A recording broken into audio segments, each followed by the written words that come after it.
कोई महाराज जी कथा कर रहे थे तो कोई बूढ़ा माता रोज कथा में आती थी।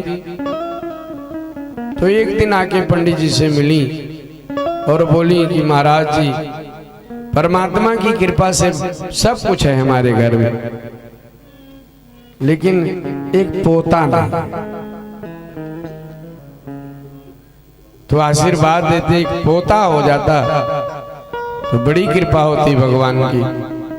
पंडित जी ने कहा ऐसा करो कि अभी कथा चली रही है, कल को लाके सुंदर फल भगवान को अर्पण कर दो और भगवान से मांग लो, क्योंकि हम भी भगवान ही से मांगते हैं।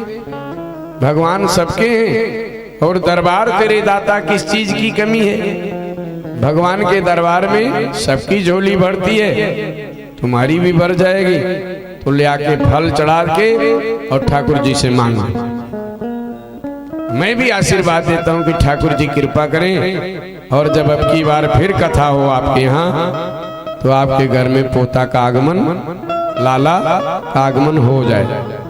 मैया बड़ी प्रसन्न हुई और दूसरे दिन कहीं से केला ओला लेके आई और केला लाके पोथी पे चढ़ाया और महाराज जी को प्रणाम किया, व्यासपीठ को प्रणाम किया और भगवान से जो भी मांगा हो गई। और उनके घर में पोता का जन्म हुआ। साल बाद जब फिर आयोजन हुआ तो मैया फिर कथा में आई। पंडित जी ने कहा मैया आपने मनौती किया था ठाकुर जी के चरणों में, राम जी के चरणों में, कृपा हुई घर में कि नहीं? मैया ने कहा महाराज जी कृपा तो हुई। पंडित जी ने कहा कृपा हुई तो इतना दबा के क्यों बोलती हो? अरे महाराज जो पोता तो हुआ लेकिन इतना लुजुर है, मरेल हो। बोलो शंकर भगवान। पंडित जी ने कहा मैया जो केलवा चढ़ाई थी वो भी मरेल था तुम्हारा लुजुर। तो फल नहीं सुंदर होगा तो फल सुंदर कैसे होगा?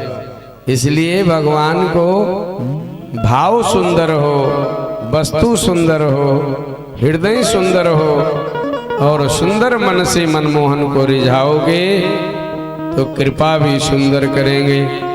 और अगर मरेल बन के आओगे, बिना मन के बैठे रहोगे तो मनमोहन की कृपा भी वैसे ही होगी। क्योंकि सब जानते हैं जो भी भला बुरा है भगवान जानते हैं। जो भी भला बुरा है भगवान जानते हैं। जो भी भला बुरा है भगवान जानते हैं। जो भी